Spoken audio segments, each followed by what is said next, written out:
Gautam Gambhir head coach గా team India మొదటి practice session అయిపోయింది. ఈ ప్రాక్టీస్ సెషన్ లో టీమిండియా ప్లేయర్స్ అందరూ ఎంతో ఉత్సాహంగా పాల్గొన్నారు. అయితే ఈ ప్రాక్టీస్ సెషన్ తర్వాత ఒక ఇంపార్టెంట్ న్యూస్ బయటకు వచ్చింది. న్యూస్ విన్నారంటే ఖచ్చితంగా మీరు ఆనందంతో తబ్బి ఉబ్బిబ్బైపోతారు.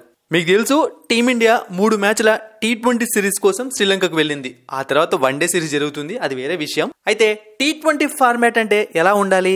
బ్యాట్స్మెన్లు దుమ్ము లేపుతూ ఉండాలి, మనం చూస్తూ విజిల్స్ కొడుతూ ఉండాలి. అలా ఆడితేనే T20 ఫార్మాట్ కూడా ఒక అందం ఉంటుంది. గౌతమ్ గంభీర్ కూడా ఇప్పుడు దీన్నే టీమిండియా ప్లేయర్స్ అందరూ ఫాలో అయ్యేలా చేస్తున్నాడట.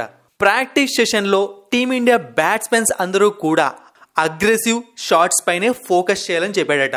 డిఫెన్సివ్ షాట్స్ అన్నవి ఎంత వీలైతే అంత తగ్గించమని చెప్పాడట. అండ్ ప్రాక్టీస్ సెషన్ ని మానిటర్ చేసిన కొంతమంది రిపోర్టర్స్ కూడా ఇదే చెప్తున్నారు. మన వాళ్ళు ప్రాక్టీస్ చేసినంత సేపు కూడా అగ్రెసివ్ గానే ప్రాక్టీస్ చేశారట.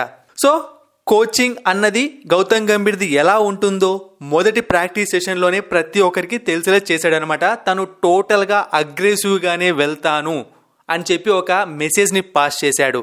ఆబ్వియస్లీ మనం కేకేఆర్ లో చూసాం కదా, సునీల్ నరైన్, ఫిల్ సాల్ట్, లేకుంటే రహమానుల్లా గుర్బాజు ఎవరు ఓపెనింగ్ వచ్చిన ఎలా ఆడుతున్నారో.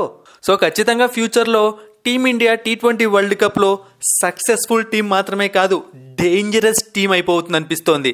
ఎందుకంటే మనకున్న ఓపెనర్స్ కూడా అలాంటి వాళ్ళే.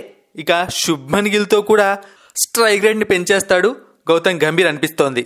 మరిన్ని ఇంట్రెస్టింగ్ వీడియోస్ కోసం సబ్స్క్రైబ్ చేయడం మర్చిపోకండి.